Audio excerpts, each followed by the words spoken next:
Ce jour dédié pour l'élévation de l'âme de Ruti Sarah Bat Simcha Zichrono Levracha, je dirais même Zecher Tzadek Levracha.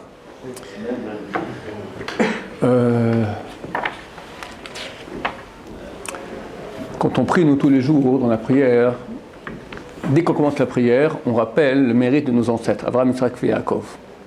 Ils vivaient il y a 3500 ans. Il semblerait que leur mérite continue encore de planer sur nous. On va voir ici un témoignage d'une dame qui est décédée il y a plus de 70 ans. Et on va voir un exemple comment une dame qui était dans un petit coin, pas connue du tout, comment des petits actes insignifiants ont un impact jusqu'à aujourd'hui. L'histoire que je vous raconte date donc des derniers jours, des dernières semaines. Une demoiselle, j'imagine qu'elle étudie à la fac, donc elle doit avoir une vingtaine d'années, 20, 25 ans, m'écrit. Je vais vous lire tout simplement ce qu'elle m'a écrit, mot à mot, ce que j'ai répondu à ses questions. Et après, elle va raconter un peu son témoignage. Et c'est super intéressant. Shalom Rav, donc on part encore le mardi 12 avril. Donc il y a un peu plus d'un mois. Shalom Rav, ma mère a divorcé de mon père. Elle est en train de se convertir au christianisme, pour se marier avec un homme qui le lui demande. Comment faire pour la convaincre de revenir sur le droit chemin ? Cette histoire est urgente, car son baptême est prévu pour la Pâque chrétienne orthodoxe. Ce même jour, elle fait la confirmation, où elle affirme en public sa nouvelle foi, la première communion, où si j'ai bien compris, elle va manger le corps de Jésus. Tout cela me sidère. Donc on appelle à l'aide. Je vais parler à ma grand-mère, car ma mère la respecte beaucoup et l'écoute un peu. Ma grand-mère le vit mal, car sa mère, à elle, donc l'arrière-grand-mère de celle qui m'écrit, on va dire que celle qui m'écrit, on va l'appeler Sarah, d'accord ? C'est un pseudonyme. Sarah qui m'écrit parce que sa mère va se convertir. Elle en parle à sa grand-mère, et la grand-mère le vit mal, car sa mère à elle, donc l'arrière-grand-mère de Sarah, est morte à Auschwitz-Birkenau parce qu'elle a été juive. Et juste à la fin d'avant sa déportation, elle a conservé la pratique des mitzvot en cachette des Allemands. Des lettres à son mari en témoignent. Maintenant, elle voit que sa propre fille rejette cet héritage qui a coûté la vie à sa mère. Si quelqu'un ne comprend pas ce que je dis, vous m'arrêtez tout de suite. Ça va se compliquer après. Il y a 4 personnes. Il y a la grand-mère, l'arrière-grand-mère, la grand-mère, la mère et la fille. D'accord ? L'arrière-grand-mère était dans la Shoah, elle est morte à Auschwitz. La grand-mère est attristée parce que sa fille, la mère, se convertit. La mère de la fille qui m'écrit. Vous suivez ? C'est bien. Je vais montrer vos vidéos, mais elle dit que tout cela n'est pas incompatible avec le fait que le christianisme soit aussi vrai, que Jésus soit le fils d'Hachem, etc. Elle prononce même le nom de Dieu à tort à travers, à la manière des témoins de, point de suspension. Elle dit que je dois ouvrir mon cœur vers Jésus. Son mariage est prévu pour le 13 mai au soir. C'était vendredi soir passé, dans une église, pendant Shabbat, et en plus elle veut que je vienne. J'ai des questions à vous poser, car j'essaie d'agir vite. J'essaie d'avancer en même temps dans ma Torah, car je pense que ça peut avoir un effet sur ma mère, et même sur ma grand-mère qui pense à la tchouva, Bezrat Hashem. Voici les questions qu'elle pose. 1. Ai-je le droit de me renseigner sur le christianisme dans le seul but de le discréditer à ses yeux ? C'est pas les bouquins est-ce que je peux l'apprendre pour savoir quoi lui dire ? 2. Si elle prononce le nom de Dieu en vain, à tort et à travers, ai-je le droit de m'opposer à elle ? Y a-t-il quelque chose à dire pour m'annuler ce qu'elle dit ? 3. Ai-je le droit de demander à quelqu'un de prier pour ma mère ? Puis-je payer quelqu'un pour cela ? 4. Je veux commencer à respecter le Shabbat. Ai-je le droit de l'observer dans la maison avec ma mère, bien qu'elle ne le respecte pas, pour lui montrer l'exemple, même si cela implique qu'elle allume la télé à côté de moi, etc. 5. Pour apprendre à respecter Shabbat, si je fais des erreurs, comment les rattraper ? 6. Quelle prière serait efficace pour la tchouva de ma famille ? J'ai vu votre cours sur les 4 axes du mal, et particulièrement la colère et le shalom bayit. Le fiancé de ma mère m'a gravement offensé. J'ai demandé le fiancé d'un goy chrétien, qui a demandé à sa mère de se convertir. J'ai demandé à ma mère de l'argent pour aller acheter de la viande cachère pour la première fois de ma vie. Je suis étudiante et je n'ai pas de revenus. Il m'a lancé, le trottoir est en bas. Il m'a traité de prostituée, chas shalom, mais j'ai gardé mon sang-froid et je n'ai pas réagi. 7. Ai-je le droit de me mettre en colère, quitte à mettre en péril le shalom bayit de ma mère avec son mari, son fiancé goy ? Puis-je contredire frontalement ma mère ? J'ai peur de lui manquer de respect. 8. Ai-je le droit d'aller à son mariage s'il y a lieu pour le shalom bayit du foyer ? je ne veux pas casser le shalom baït entre mon futur beau-père et ma maman. 9. J'ai grandi selon les coutumes sfarades, car je n'ai vécu que dans des villes où il n'y avait que des sfarades, et mon père n'est pas juif. Puis-je garder les coutumes en apprenant les mitzvot, même si ma grand-mère est ashkénaze et mon grand-père sfarade. 10. Mon arrière-grand-mère, décédée pendant la Shoah, n'a pas eu de kaddish personnel. Puis-je demander à un minyan de le faire si tard après sa mort? Quel tarif à payer pour cela? 11. On n'a pas fait la brit mila à mon frère. De son côté, il veut la faire, mais il a honte d'en parler autour de lui, car il a peur qu'on ne le considère pas comme entièrement juif. Que doit-il faire? 12. Dans ma ville actuelle, il n'y a qu'une communauté libérale. Puis-je apprendre le Shabbat avec eux? Ou vaut-il mieux que je voyage dans la communauté la plus proche, où il y a des Lubavitch? 13. Lorsque je mets un habit tsniout, je suis attaqué par mon entourage qui me dit que vêtu ainsi je ressemble à une Fatma. Ces paroles sapent beaucoup ma confiance en moi. Comment faire face à cela? Merci Rav et désolé pour ce long message, mais je suis dans l'urgence avec ma mère. Ça me stresse beaucoup et m'attriste. Cependant, ça me pousse à apprendre plus vite. Donc c'est déjà ça. Merci encore et Shabbat Shalom. Ma réponse vous intéresse? Un peu. Bon, des questions relativement simples. Shalom, shalom. Je suis très touché et ému d'avoir vu tous les efforts que vous faites pour vous rapprocher d'Hachem. C'est vrai que c'est beau. Que Dieu vous aide encore et encore. Sachez que la plus belle mission de la vie, sachez que c'est la plus belle mission de la vie, car c'est celle de la vérité. Il est vrai qu'elle est difficile, mais c'est la seule qui en vaille la peine. Voici maintenant les réponses à vos questions. 1. Vous avez le droit de vous renseigner sur le christianisme dans le seul but de le discréditer à ses yeux, mais essayez de faire en sorte de ne pas lire leurs livres, car ils sont vraiment impurs et entachent notre neshama. Renseignez-vous plutôt sur des argumentaires allant à l'encontre du christianisme. À ce titre, je vous recommande d'acheter le livre Le judaïsme a raison de I.E. Chokroun, 1991, édition Sefer. Si je trouve vite, vous me dites, parce qu'on a du travail. 2. Si elle dit simplement le mot Dieu, il n'y a aucun problème. Si elle dit Yud, et puis Hey, et puis Vav, et puis Hey, sans le et puis entre, ça ne va pas. Si elle dit Géo, et puis Va, je pense que ça va, car elle dit G à la place d'un Yé. 3. Vous avez le droit de demander à quelqu'un de prier pour votre mère et même de payer quelqu'un pour cela, mais il est clair que ce sont vos propres prières qui auront le plus d'impact. D'ailleurs, je me propose de me joindre vous-même à vos prières. Transmettez-moi, s'il vous plaît, ses prénoms usuels ainsi que ceux de sa mère. Ce cours que nous faisons actuellement est dédié à l'élévation de l'âme de cette grand-mère décédée à Auschwitz. Arrière-grand-mère, donc Ruti Sarah Bat Simcha. Ceux qui veulent étudier Ilum Nishmata pour l'élévation de son âme, on s'adresse aussi à nos internautes. Ruti Simcha, Ruti Sarah Bat Simcha. Ruti Sarah Bat Simcha, Zechat Tzadeket Livracha. 4. Il n'y a aucun problème à ce que vous fassiez Shabbat dans votre maison, bien que votre mère et votre entourage ne le pratiquent pas. 5. C'est comme un enfant qui apprend à marcher. Donc elle dit que je vais faire des erreurs, comment rattraper les erreurs. Il tombe et se relève, mais néanmoins tout le monde est heureux. Aussi, même si vous faites des erreurs durant votre Shabbat, Hachem est très heureux de ce que vous faites, comme des parents qui voient leur enfant se mettre à marcher, bien qu'il tombe sans cesse. 6. Toute prière dite du fond du cœur a beaucoup d'impact. Vous avez très bien fait de ne pas réagir. Vous vous êtes montré grande et digne, et lui petit et grossier. Moins des choses qu'on puisse dire. 7. Dommage de se mettre en colère. Il est délicat de contredire ses parents. Néanmoins, s'ils sont militants contre la Torah, on peut le faire. 8. Il ne faut pas se rendre à un mariage qui n'est pas accepté par la Torah, car c'est comme si vous alliez fêter un assassinat. Chas Shalom. 9. Vous devez de toute façon suivre le rite Sfarad, car c'est celui de votre grand-père. 10. Vous pouvez demander à quelqu'un de réciter un kaddish pour votre arrière-grand-mère, décédée durant la Shoah. Il est vrai que normalement on demande de l'argent pour cela, mais si je comprends bien, vous n'en avez pas les moyens. Transmettez-moi ses prénoms ainsi que ceux de son père ou de sa mère. J'essaierai de trouver quelqu'un qui le fera soit gratuitement, soit pour une somme très modique. Je m'adresse aux internautes. S'il y en a qui sont intéressés, alors ils peuvent le dire et je serai heureux de communiquer à la jeune fille qui m'écrit. Donc je rappelle le nom encore une fois de la grand-mère, Ruti Sarah Bat Simcha. 11. Pour le frère qui veut faire la Brit Mila, qu'il contacte le Rav Avram Kadosh, un ancien de mes élèves qui dirige une organisation faisant la Brit Mila aux adultes. Il saura comment lui parler. Il est très gentil, persuasif, Baruch Hashem. 12. Ne vous rendez en aucun cas dans une communauté libérale, absolument jamais. 13. Gardez à l'esprit qu'ils ne sont que des mortels, donc que faire pour les gens qui m'attaquent parce que je m'habille comme une Fatma soi-disant. Gardez à l'esprit qu'ils ne sont que des mortels, dans quelques dizaines d'années ils ne seront plus là, tandis que Dieu est éternel. Or c'est à lui qu'il faut plaire. Et cela passe beaucoup par le fait de mettre des habits tsniout. Plaire à Hachem, pour une femme, c'est beaucoup par le fait de porter des habits qui sont tsniout. N'hésitez pas à me réécrire, je serai heureux de vous aider dans votre chouva héroïque. Pesach Kachos Samer, au revoir, Aaron Shaya, suite. Elle me réécrit. Ça vous intéresse, ça va, la suite? J'ai mis ça parce que non, c'est intéressant, Je suis vraiment désolé de vous déranger à nouveau avec ma famille en pleine effervescence et ma chouva. J'espère vraiment ne pas prendre trop de votre temps pour étudier la Torah. Elle est très respectueuse, Baruch Hashem. C'est toujours au sujet de la conversion de ma mère, de Shabbat et Pessah. Le dernier Shabbat de Pessah, j'ai fait quelque chose sans savoir si cela était permis.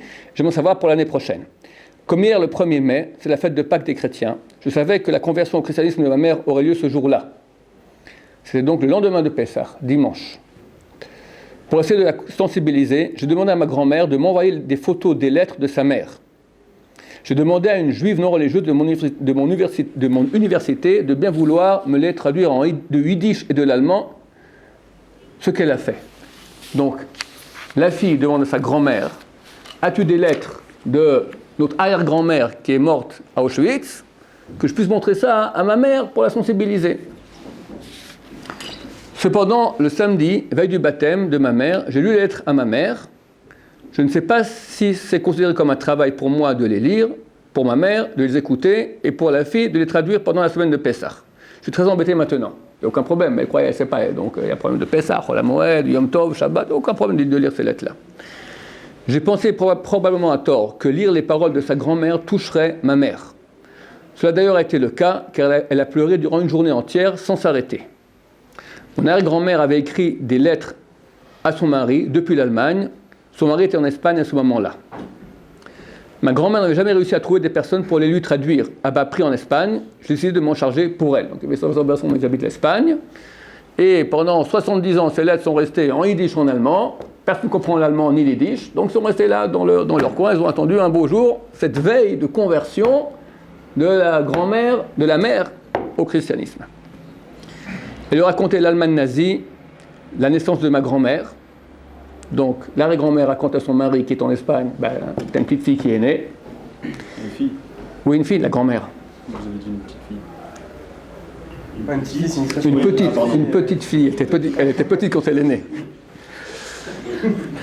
Et les galères du quotidien dues à sa précarité. Par exemple, elle raconte que durant un Shabbat, elle n'avait qu'un pain pour tous les repas, le manque de lait pour nourrir sa fille, donc on est en Shoah. Ou encore les problèmes de pudeur des habits élimés et des travaux de nettoyage. Elle raconte qu'elle a trouvé une tomate et l'avait partagée avec 8 personnes dans la rue, en pleine Shoah. Elle décrit aussi sa joie lorsque le mitzvah a pu être réalisé malgré un manque de moyens. Elle remercie toujours Hachem et les gens de l'aider et son mari de la soutenir. Ce sont des lettres horriblement déchirantes et difficiles et qui deviennent de pire en pire.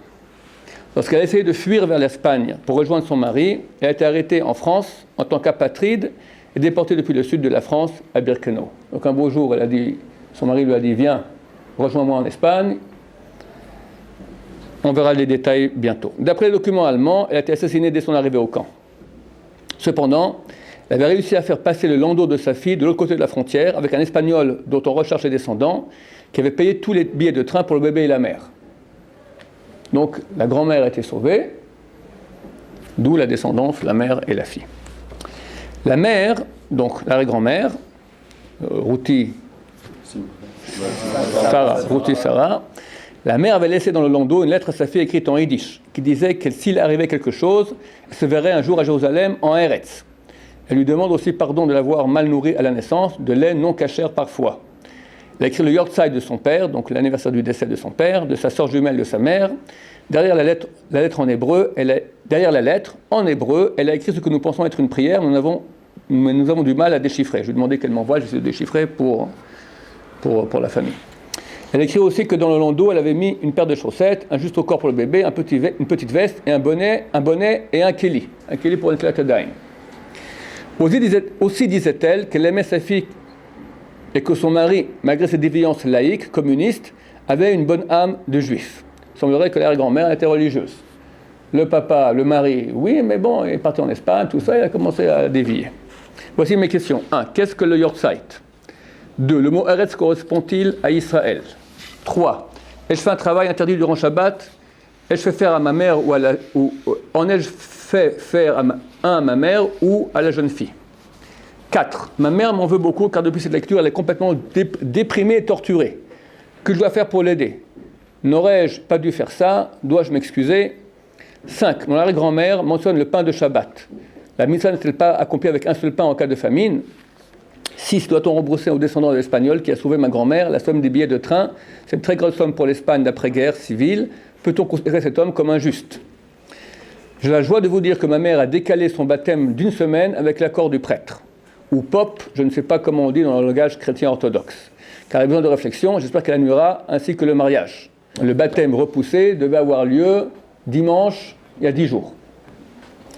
Tout ça grâce aux lectures que vous m'avez conseillées, les prières et les lettres de mon arrière-grand-mère qui traduisent tant de souffrance du fait d'être juif, mais aussi tant d'amour et de joie à chaque mitzvah accompli. Shavua Tov, et merci infiniment. Attention, ces sojas on est très touchés. Si vous voyez que j'éclate en sanglots au milieu, faites pas attention, vous pouvez pleurer avec moi, c'est pas grave. J'ai lu ça au moins 10 fois déjà, chaque fois ça me touche. Ma réponse, Shalom. J'ai été très touché de lire la lettre de votre arrière-grand-mère. Voici les réponses à vos questions. 1. Yortzeit. Ce mot en yiddish signifie littéralement le temps de l'année. Yor, c'est l'année, Zeit, c'est le temps. C'est-à-dire l'anniversaire du décès. 2. Eretz est une abréviation de Eretz Israël, la terre d'Israël. Littéralement, Eretz signifie la terre. 3. Vous n'avez pas fait de travail interdit Shabbat, ni votre mère, ni cette jeune fille. 4. Vous n'avez pas à vous excuser, continuez à la torturer car vous réveillez son âme. C'est le conflit qu'il y a entre son âme et ses fausses aspirations qui la chamboule. Plus vous la torturez dans ce sens, plus elle risque d'annuler sa conversion au christianisme. Il faut faire, on ne peut pas laisser tranquillement se convertir. Ça torture. Okay. Des fois, il faut réveiller les personnes, même si c'est désagréable. 5. Bien sûr, en cas de famille, la mitzvah est faite même avec un petit morceau de pain. Mais en temps normal, il est bien d'avoir 2 pains entiers à chaque repas de Shabbat. 6. Inutile de les rembourser. Il est clair que cet homme a fait une très grande mitzvah par cela. Vos questions ne me dérangent absolument pas. N'hésitez surtout pas à me réécrire. Votre tchouva et celle de votre famille sont très importantes aux yeux d'Hachem. Au revoir, Rawan Shaya. Shalom Rav, elle me réécrit. Me revoici à nouveau, elle souligne à nouveau, avec ma famille, toujours en pleine effervescence, et ma tchouva. Voici le témoignage écrit avec ma grand-mère. Il est très long, je suis désolé de vous prendre tout ce temps. Donc elle et sa grand-mère, je lui ai demandé qu'elle m'écrive, est-ce que je pouvais raconter son histoire, parce que c'est passionnant. Alors elle m'a renvoyé un témoignage. Donc elle a écrit cela avec sa grand-mère, la petite fille qui est passée à l'âge de 2 ans dans le landau. La mémoire de mon arrière-grand-mère me semble intéressante. Donc l'histoire de mon arrière-grand-mère. Ma mère a annulé toute conversion et était séparée de son ex-fiancé. Peut-être que le prochain pas sera sa tchouva. Be'ezrat Hashem. Témoignage. Je vous écris, donc Baruch Hashem, elle a annulé et le fiançailles, et le mariage, et la conversion. On est tous très contents. Et on la félicite. Kol hakavod. Témoignage. Je vous écris cette lettre en tant que témoignage que vous pouvez publier si vous le souhaitez au sujet de ma famille. La reconstitution précise de cette histoire est étayée par de nombreux documents allemands et espagnols, des billets de train, des témoignages et le fruit de plusieurs années de recherche. Ma grand-mère naquit dans l'Allemagne nazie de la Deuxième Guerre mondiale, dans un petit village avec une toute petite communauté. Tous sont morts, nous avons hélas perdu les traditions de cet endroit. D'une mère juive très pratiquante et d'un père qui, lors du mariage, semblait être pratiquant, mais qui par la suite s'éloigna du judaïsme. Cet homme naquit à New York, de parents juifs, et changea de nom à 2 reprises, en Allemagne, puis une autre fois plus tard en Espagne. Son nom d'emprunt allemand fut également retrouvé dans des dossiers de la Cour suprême américaine pour des jugements au sujet du communisme. Il était communiste, donc en Amérique, on les juge communistes. Il fut envoyé en Espagne pendant la Deuxième Guerre mondiale, alors que le pays était sous le nouveau régime de Franco, et ne vit pas naître sa fille. Cependant, sa femme lui envoyait des lettres en allemand et en yiddish, ainsi que quelques-unes dans un espagnol très approximatif.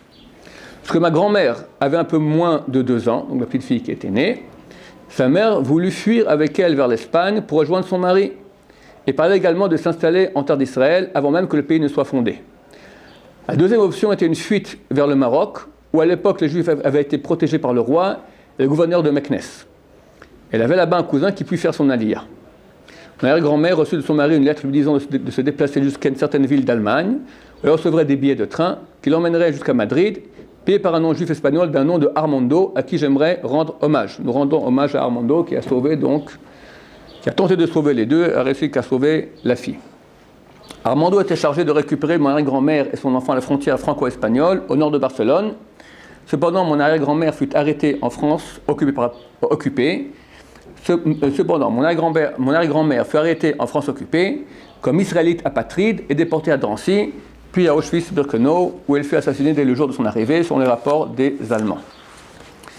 Mon arrière-grand-mère prit le risque de faire confiance à une inconnue pour amener le landau de sa fille en urgence à la frontière espagnole. Il fut récupéré par Armando, qui s'occupa du bébé à la frontière durant 1 semaine en attendant sa mère.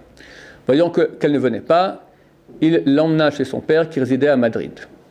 Dans le dos se trouvait un keli, donc un ustensile pour faire l'ablution des mains rituelles le matin, quelques habits rudimentaires de bébé, quelques lettres en yiddish écrites dans l'urgence et la détresse. Sur place, dans le train, elle a réussi à écrire elle a écrit une lettre, 2 lettres, ainsi que sa ktuba. Jusqu'à l'âge de 11 ans, ma grand-mère ne grandit qu'avec son père, 1 an à Madrid et 10 ans à Tanger, à l'époque où il s'agissait d'une ville internationale.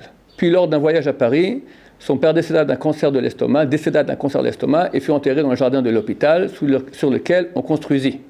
Dès lors, les ossements de son père n'avaient plus de sépulture et durent être déplacés dans une fosse commune.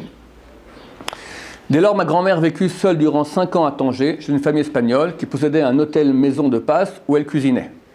Donc de 11 ans à 16 ans, elle travaillait là-bas en tant que cuisinière. À l'âge de 16 ans, ayant eu son brevet avec mention, elle quitta Tanger pour Londres, où elle fit des travaux de nettoyage dans des asiles de fous. Miskena, il est Thomas, orpheline des deux parents. Un jour, Benny la rencontra mon grand-père, un soir vivant à Londres, et se marièrent 15 jours plus tard sous la choupa dans la plus grande discrétion.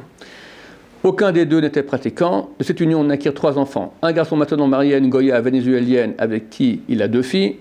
Une fille aujourd'hui divorcée avec 2 enfants, et ma mère divorcée de mon père, un musulman marocain. Ma mère eut 2 enfants. Mon petit frère, issu d'une fécondation in vitro, et moi-même. Elle est maintenant divorcée, mais elle a failli se marier il y a une semaine avec un orthodoxe chrétien qui exigeait d'elle la conversion au christianisme. Le baptême devait avoir lieu le 1er mai, jour de la Pâque chrétienne orthodoxe de tradition russe et grecque. Ma grand-mère, bien que non pratiquante, fut peinée d'apprendre la conversion de sa fille, alors même que sa mère était morte parce qu'elle était juive. Et quant à moi, je fus pris de panique. Mais bien que jusqu'ici je n'avais jamais pratiqué, je l'avais néanmoins toujours cru. À ce moment, je me suis inscrite à des sites de Torah qui m'ont beaucoup aidé et conseillé des lectures pour ma mère, ainsi que des cours à lui faire visionner. Ma grand-mère reçut de son père des lettres de sa correspondance avec sa femme,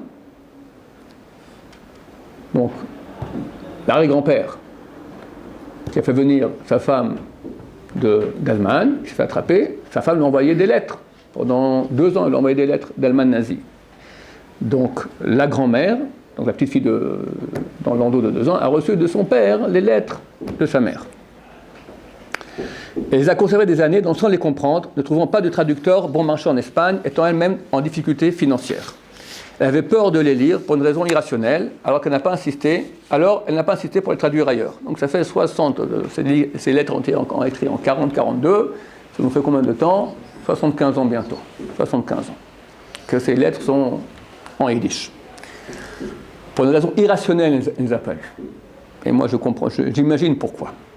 J'ai décidé, la veille du baptême prévu, de lire à ma mère les lettres de mon arrière-grand-mère, que je lui ai fait traduire 2 jours auparavant du yiddish et de l'allemand. Ces lettres touchèrent tellement ma mère qu'elle décida de repousser la conversion d'1 semaine. Elle pleura toute la nuit, son fiancé quitta la maison car elle était énervée. Baruch Hashem. La conversion aurait dû avoir lieu hier, mais Baruch Hashem, ma mère, après avoir lu et relu les lettres, ainsi que le livre Les judaïsmes à raison de I.E. Shukro 1991, édition Sefer, l'a totalement annulé. On applaudit bien fort. Ma mère et son ex-fiancé sont fâchés, je ne sais pas si ça va s'arranger entre eux puisque le mariage est impossible. Voici la traduction des lettres dans l'ordre chronologique. Je demandais qu'elle m'envoie la traduction des lettres. 1. Lettre de la mère au père, au sujet de la naissance de sa fille, vendredi 26 janvier 1940. Donc elle écrit depuis l'Allemagne. La guerre a commencé déjà depuis 4 mois. Cher T, hier notre fille est née. Je vais l'appeler M si tu es d'accord. J'ai été aidé par notre voisine qui m'a rapporté des serviettes car j'ai vendu les nôtres. Il faudra lui en offrir à ton retour. Donc elle a dû accoucher toute seule, des serviettes pour les saignements, etc. Je ne veux pas l'inscrire au registre des naissances vu ce qui se passe. On est sous Allemagne nazie, il ne peut pas dire j'ai une fille juive qui est née. Crois-tu que je puisse me contenter de la Zeved Abat ? Zeved Abat, c'est la nomination que nous faisons dans la synagogue, ou d'un document religieux. J'espère que le Rav K comprendra. K sont toutes des initiales, T, K, M, etc. La petite a tes pieds plats, tes longues jambes et ton menton fuyant. Elle a mes yeux noirs et mes cheveux blonds. Elle est en bonne santé, merci mon Dieu. Elle est petite, sage et gentille. Je me demande comment il est possible d'aimer si fort cette petite créature que je ne connais même pas encore, et comment il est possible de savoir que je pourrais mourir demain pour sauver ce petit bout de nous, cette âme qui m'est inconnue. Je suis fatigué, j'aurais souhaité que tu sois là, car je ne sais pas où je vais trouver l'énergie de travailler la semaine prochaine tout en m'occupant de notre fille. Comment se passe le travail ? Quand penses-tu revenir ? S'il te plaît, ne travaille pas ce Shabbat. En plus, ce sera le yortzeit de papa, Tate. Les goïms, ces porcs, elle parle des nazis, ont saccagé la synagogue et le mikvé. Quelle ignorance, que Dieu nous sauve. Shabbat Shalom, Neshama Sheli. Neshama Sheli signifie mon âme, expression affectueuse en hébreu. PS, tu restes ma Neshama, mais sache que notre fille l'est aussi, ne sois pas jaloux. C'est gentil. 2. L'aide de la mère au père au sujet de la vie en Allemagne, vendredi 19 avril 1940, 4 mois plus tard. Cherté.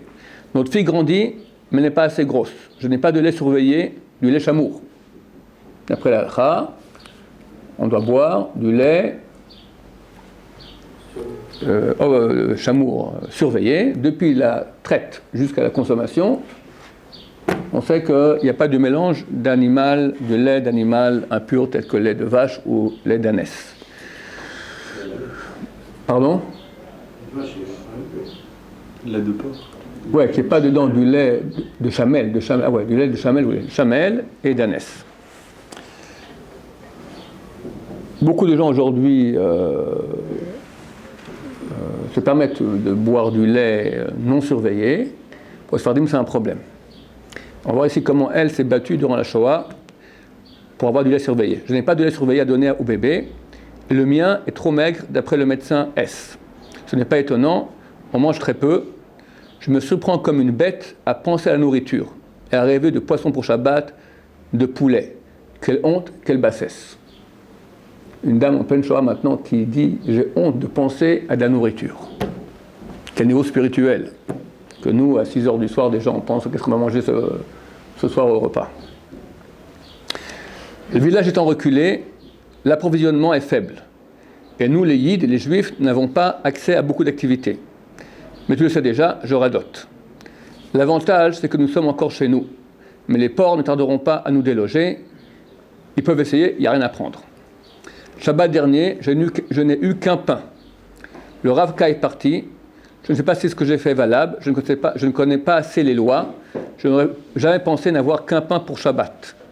Un pain pour 2, car je l'ai mouillé pour en donner à notre fille, afin qu'elle ait de l'énergie.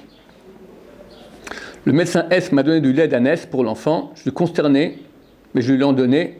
Ne m'en veux pas. J'espère que je serai pardonné. Évidemment que je l'ai pardonné. Il ne faut pas laisser mourir son enfant. Alors, regardez à quel point ça lui fait mal de donner du lait d'ânesse à sa fille alors qu'elle est en situation de famine. Je suis sûr que rien ne sera retenu contre notre enfant. Lorsqu'elle ne mange pas assez, elle a de la fièvre et ses yeux deviennent brillants et secs à la fois. Shabbat Shalom, Neshama Sheli. Vendredi 21 juin 1940, 6 mois après la naissance. J'ai fait le ménage chez J, le goy qui enseigne à Francfort.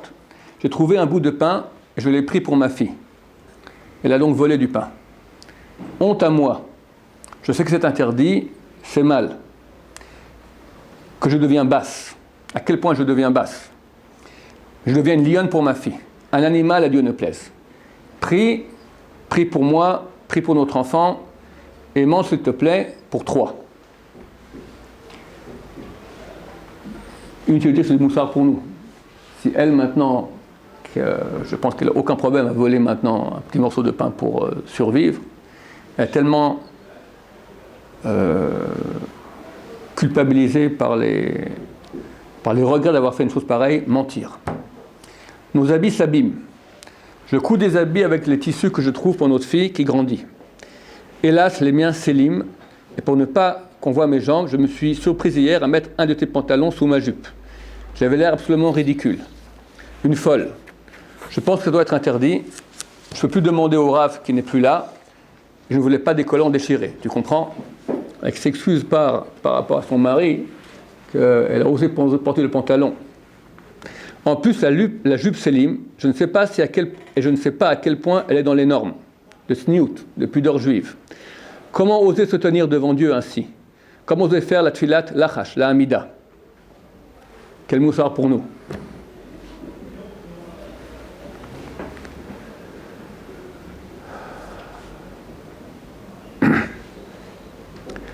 Je t'en prie, prie pour nous, ou bien fais-nous venir.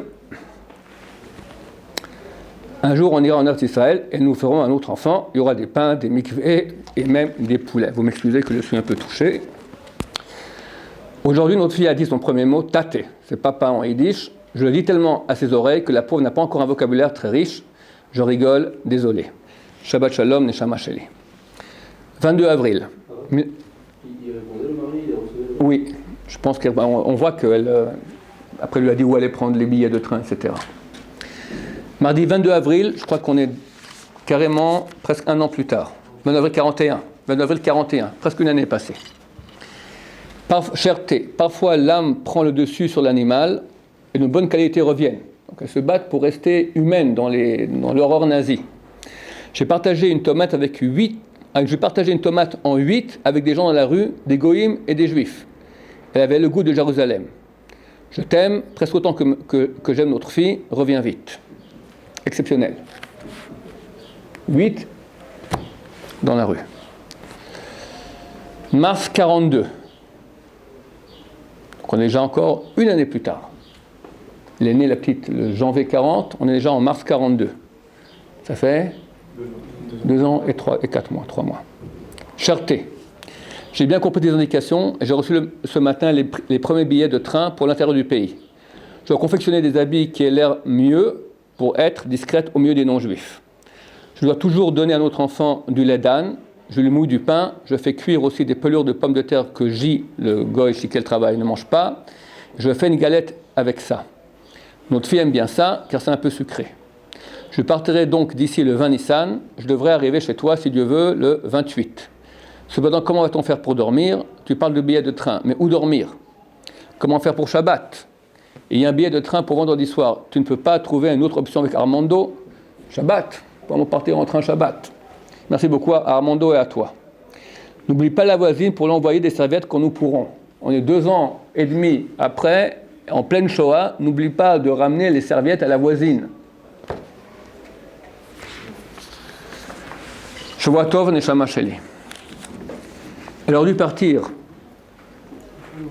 un peu après. En fait, il s'avère que... Non, c'est bon. Mercredi 19 août. Elle aurait dû partir bientôt, mais en fait, ça a été repoussé du mois d'avril, du mois de mars au mois d'août. Mercredi 19 août 1942. Cherté. Nous prenons la route demain. C'est la dernière lettre que je peux t'écrire depuis notre foyer. Nous dormirons donc dans les trains avec notre fille. J'espère trouver où la changer discrètement. Je ne peux rien emmener avec moi qui trahisse qui nous sommes. Je ne prends avec moi qu'un kéli et une bassine. Il le faut pour le matin. Elle ne peut pas montrer qu'elle est juive. Mais comment partir maintenant sans un kéli pour faire un éclat d'âme le matin? Un kéli, un ustensile, une bassine pour un éclat d'âme le matin. Il le faut pour le matin. Il est discret. Si on me pose une question, je mentirai et dirai que c'est pour boire, que je suis malade. Je sais qu'il ne faut pas mentir, ne m'en tiens pas rigueur. Admirable. J'espère que ton travail avance vite pour que nous puissions rapidement faire route vers Jérusalem. Il est important qu'on quitte l'Europe.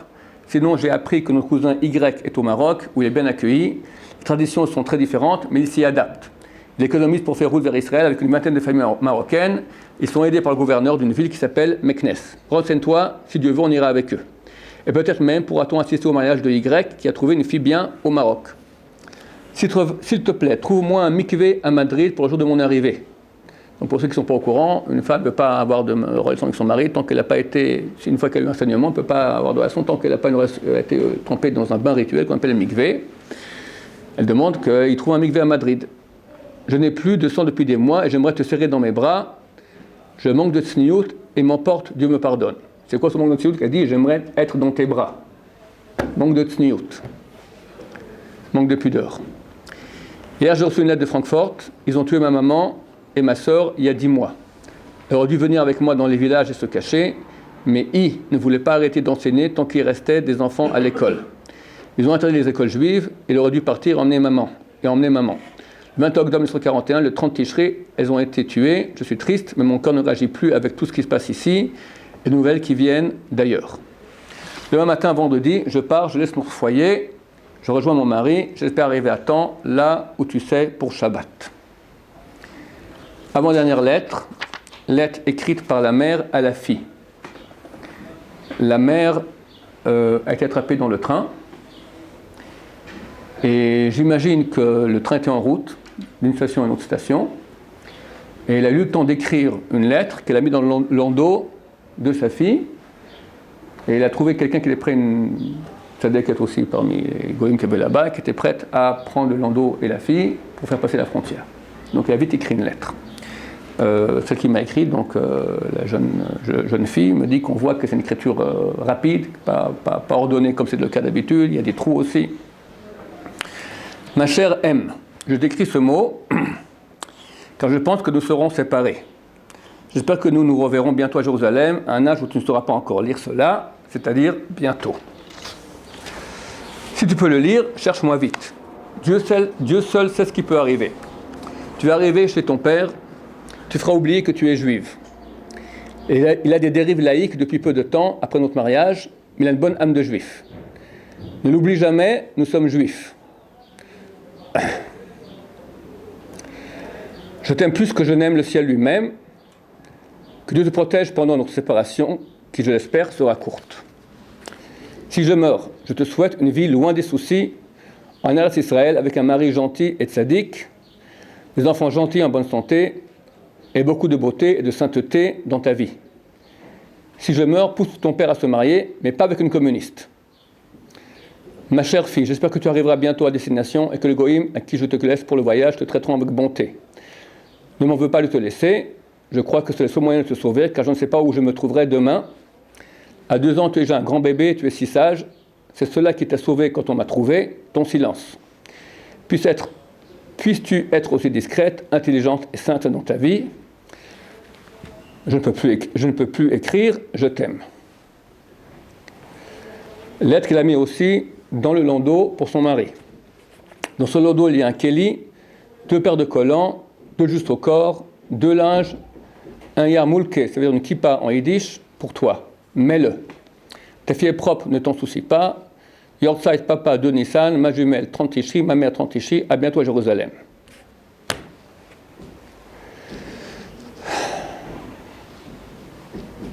Alors c'est effectivement un témoignage extrêmement touchant, déchirant je dirais, qu'un grand moussage voulu vous le lire aussi aux internautes, pour que chacun se renforce dans les petites batailles qu'il a quotidiennement.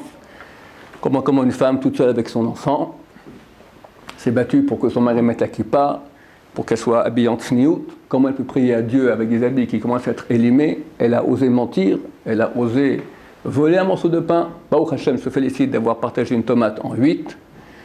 Pour nous, c'est un grand moussard. Parce que nous tous, on a un Yessara, mais qu'on comprenne cet exemple-là, et qu'on se renforce, et tous ceux qui écoutent cela, ça fera un très grand, j'imagine, Ilou Neshama, l'élévation de l'âme pour cette femme, que ces actes qu'elle a faits, qui ont l'air de rien, dans son village, paumé en Allemagne nazie, elle ne se rend pas compte. Elle écrit, elle ne sait pas qu'un jour on va lire ça devant Internet, des milliers de gens vont le voir. Et c'est clair que chaque petit acte que nous faisons dans la vie, il a un impact extraordinaire. C'est un grand moussard pour nous. Je suis convaincu que dans le ciel, elle a prié, comme la fille le dit, que ma grand-mère, de façon irrationnelle, elle n'a pas voulu traduire ça. 70 ans, ne traduis pas les lettres. 2 ans, 5, ouais, ok, tu n'as pas d'argent, mets un peu de côté, 1 franc par année. Au bout de 20 ans, tu auras de quoi payer la traduction. Je crois que la mère dans le ciel, elle a prié que ça arrive au bon moment. Elle allait voir que ça allait à la dérive et il ne fallait pas que ça arrive. Au christianisme, c'était vraiment le non-retour.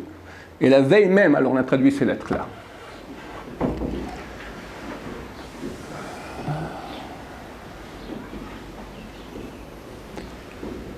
Je vais vous dire à vous maintenant, je ne sais pas si je vais mettre Internet, je vais demander l'autorisation, les noms de toute la famille, pour qu'on puisse prier, qu'ils fassent Tchouva. Enfin, Mishéberach, Votenu, Akjomara, Misrak, Moshe, Aaron, Ishvavarech. Mishéberach, Imotenu, Akjomara, je reprends. Mishéberach, Imotenu, Akjomara, Ivarech. Et Kol ha-Tzaitzaim, Shel Ruth Sisara Bat Simcha. Donc je bénis que Dieu bénisse tous les enfants, tous les descendants de Ruth Sisara Bat Simcha. Je me crois que et Tchouva Shlema Lefanav, qui fassent Tchouva entière. Shiu Kedoshim, Théorim, qu'ils soient saints et purs comme était leur mère, leur grand-mère.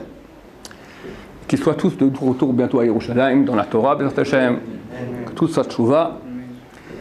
Alors ceux qui veulent les noms, ça on ne pourra pas, ça dépend si j'ai autorisation de le publier. Pour vous en tout cas, Mercedes, c'est la grand-mère de 2 ans, elle est la petite fille qui avait 2 ans. L'appelait Shiruka Myriam Muriel. Myriam, c'est le nom qu'on lui a donné. Tout le monde appelle aujourd'hui Mercedes pour les femmes, on appelle le nom usuel. Donc, Mercedes Batruti Sarah. La mère qui, Baruch Hashem, ne s'est pas convertie, Nadia Bat Mercedes. La jeune fille qui m'écrit, Lala Bat Nadia. Voilà, Bezrat Hashem, messieurs, des questions. Tov, on remercie la famille qui a bien nous permis de publier cela. J'espère que ça fera beaucoup d'effets dans le ciel. Je suis convaincu que ça fera beaucoup d'effets. Que ce soit pour le mérite de Routissa Batsimcha et toute la famille qui a fait Tchouva entière. Je veux qu'on la voit bientôt, qu'on les voit tous ici mariés avec des juifs. Enfin, la fille, la mère et toute la famille de Hashem. Amen. Merci beaucoup.